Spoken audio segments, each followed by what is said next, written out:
Наждак медиа мөөнөтүнөн мурда президенттик шайлоо жана мамлекеттик башкаруу формасын аныктоочу референдумга карата түз эфирдеги берүүсүн улантууда биздин кезектеги мейманыбыз жарандык активист Турсунбай Шарапов.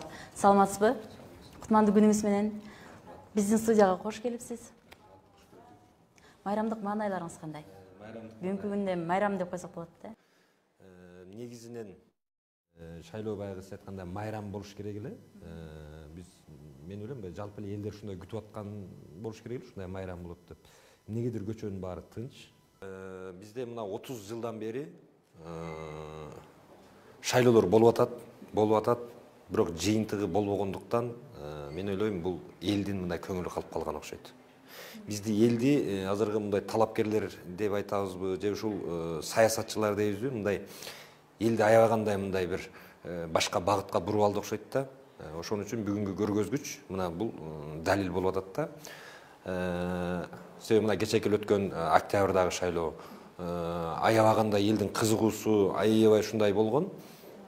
Мындай өздөрү мындай тандаган талапкерден ошону бир саясаттан көргүлөрү келип аябагандай ушундай болду эле. Бирок жыйынтыгы болду да бизде кече. Мына 4, 5, 6 октябрдагы болуп өткөн окуялар.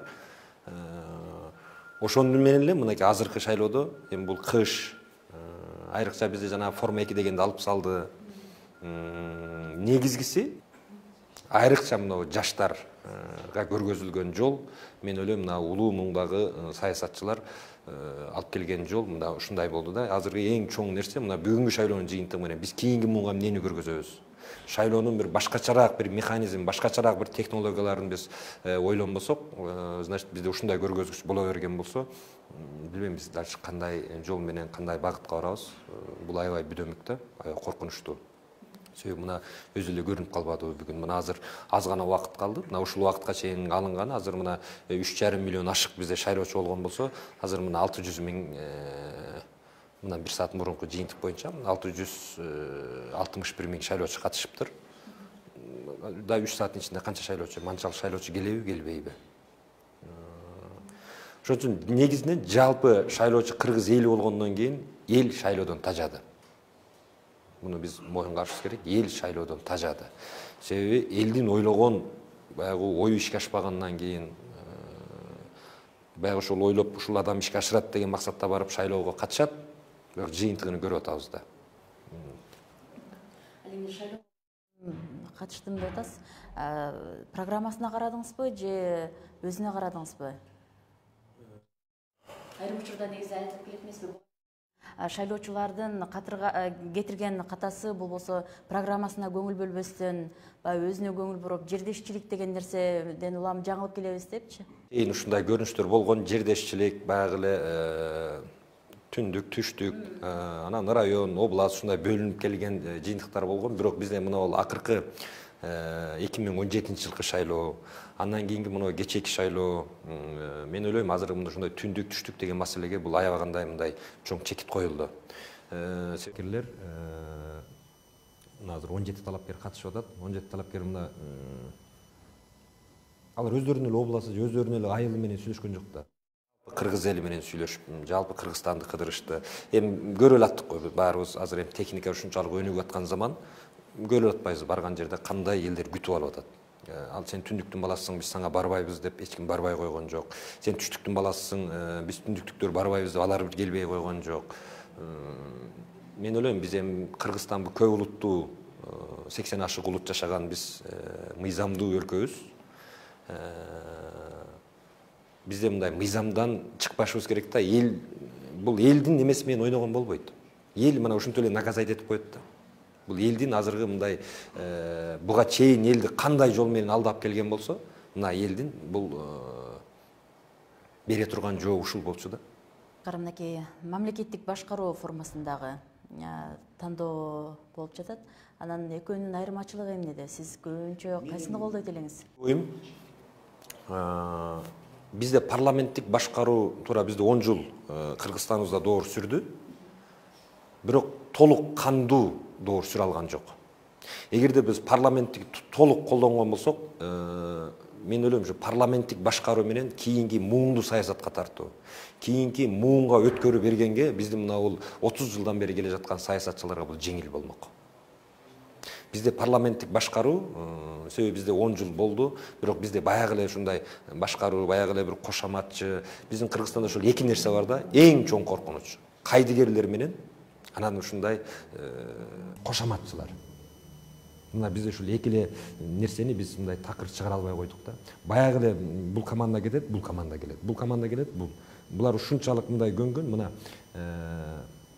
азыр эми ушул интернет деген аябай мындай бизде популярдуу болуп атпайбы? Беков деп суусагандын бардыгы бүгүн жүзү каяка бурулуп кетти, көрүп атабыз да. А Жээнбеков келгенге чейин Атамбаев деп ушундай жүргөн адамдар каяка бурулуп кетти, көрүп атабыз да. Кетсе ал адамдар өздөрү эле кетишти. Мына Бакиевдин учурунда мисалы үчүн кандай болду? Ал кишилердин баары тирүү да. Бирок алар өздөрүнүн эле башын алып чыгып кетти, бирок ошолордун эле жанында жүргөн, ошол эле кошоматчылар бүгүн ушулар бүгүн толук ошолор бар да. Ошон үчүн бизде ушул эки чоң нерсе, бул кыргыз эл үчүн, мамлекет үчүн бул эң коркунучтуу душман. Кайдыгер менен кайдыгерлик. Кайдыгерлик шайлоого барбай атканда. Бул неден? Ошол эле баягы кошоматчыларга жасалып аткан мамиле. Кечеги ошондо жолугушуп аткан элдер, ошолордун бардыгы бүгүн шайлоого барып атабы? Жок. Форма 2 деген бизде бул аябай жакшы нерсе болчу. Биздин Кыргызстанда сырттагы мигранттар эмес, биздин Кыргызстандын ичиндеги миграцияны бүгүнкү күнү биз мындай тейлешибиз керек эле. Бүгүн Кыргызстанда биз аябай өнүккөн өлкө эмеспиз да. Бизде мына айылдан шаарга келет, шаардан райондорго келген, мына ушундай келип баягы баардыгы иштеп жүрөт. Бирок булардын баардыгы ошол мурунку шайлоолордо ушул форма 2 менен пайдаланып келген да. Бирок биз кечегинде көрдүк го. Мына мен өзүм мына кичимекеним Чоң Алай району, биздин ушул Алай районунда башка улут жашабайт ал жерде. Айрыкча мына тоолуу райондордо кыргыздар не деген өзбектерди алып барып ошол жака мынакей форма 2 пропискага коюп 1000 деген 2000 деген кечеги мурунку шайлоолордо көрбөдүкпү жыйынтыгынчы. Мына ошолордун баардыгы жыйынтыгы, булардын баары кошоматчылар. Аны бир киши жасаган жок. Ошол бир кишинин тегерегиндеги кошоматчылар, ой, момундай кылсак болот, мындай кылсак укмуш болот. Мына ошонун жыйынтыгы менен мына кечеги шайлоодо, мурунку шайлоодо жыйынтыгын көрдүк. А кечеги бул ыз чуу бизде болбойт болчу. Бизде элдин баардыгы аянтка чыкканда бул жерде бир эле адам үчүн чыгышкан эмес. Ал жерде жалпы ушу шайлоого наразы болуп чыгышкан.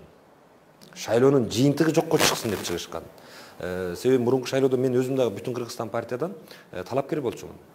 Биз ошол жерде мына лидерибиз баш болуп ошол жердеги чыккан бүтүндөй ошо талапкерлер, кандидаттар баарыбыз келип биринчилерден болуп шайлоону тааныбай биз өткөнбүз. Бирок өтүп туруп биз ошо шайлоонун жыйынтыгына наразы болуп биринчилерден болуп биз келип баягы өзүбүздүн немебизди билдиргенбиз.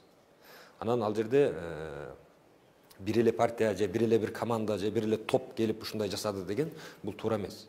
Ал жерде жалпы эл ошол шайлоонун жыйынтыгына наразы болгон үчүн чыгып, анан жыйынтыгы мына бүгүн көрүп атабыз.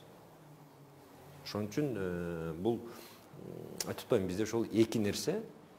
Мен бул азыр дагы мына шайлоолор болсо, дагы шайлоолор астында биз мыйзамдуу өлкөбүз да. Айрыкча биз кыргыз мамлекетинде жашап аткан кыргыз улутундагы биз жалпы ушу бир туугандар биз биригишибиз керек. Биз жаштар, биз көрүнгөн саясатчыларга биз мындай курал болбошубуз керек. Себеби биз кийинки муунга өткөрүп бериш бул биздин милдет. Ошон үчүн мына бизде бүгүн кандай болуп атат? Көрүп атабыз да, ачык эле мына бүгүн интернет деген азыр кайсыл жерди кааласаң ошол жердеги маалыматты алсаң болот. Бизде мына ушундай кайдыгер, баягы эле кошоматчылар, алар көпкө узабайт. Себеби алардын жыйынтыгын биз мына 30 жылдын ичинде көрдүк да.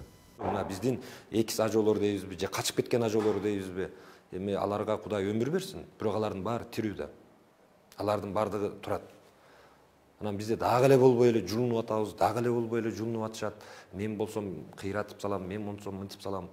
Көрүп атабыз да. Биз өткөндөн сабак албай койдук такыр эле.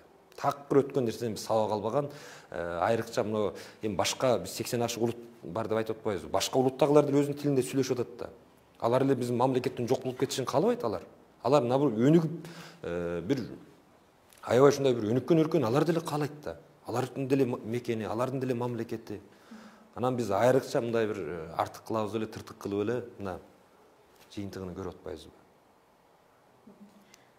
Мынакей жаштарды саясатка тартууда шайлоодон кийин эл арасында дагы сөздөр чыгып атпайбы? Азыр саясатка көбүнчө акылдуулар эмес, акылдуу, билимдүү жаштар тарталы десек, акчалуулар келип калды депчи. Аларда акча жок болгон үчүн калып калды. Буга сиздин көз карашыңыз кандай? Мурункудай бир мандаттуу шайлоо болуп калган болсо, анда азыркы айтылып аткан сөздөрдөн бул андан ашып түшөт. Байлар чыгат. Ошол эле айылдын, ошол эле 30 жыл мамлекеттин канын соргон, ошол эле коррупционер, ошолор чыгат дагы ар бир айылга кирип жатып алат, эч кимди кийрбей коет. Ошондо алар бүгүнкү күнү биз түндүк түштүк район мындай урушат болуп аткан болсо, көчө кырылыштырат. Же биз бул доорду дагы өткөнбүз да. Биз бул доордо деле жашабадык беле.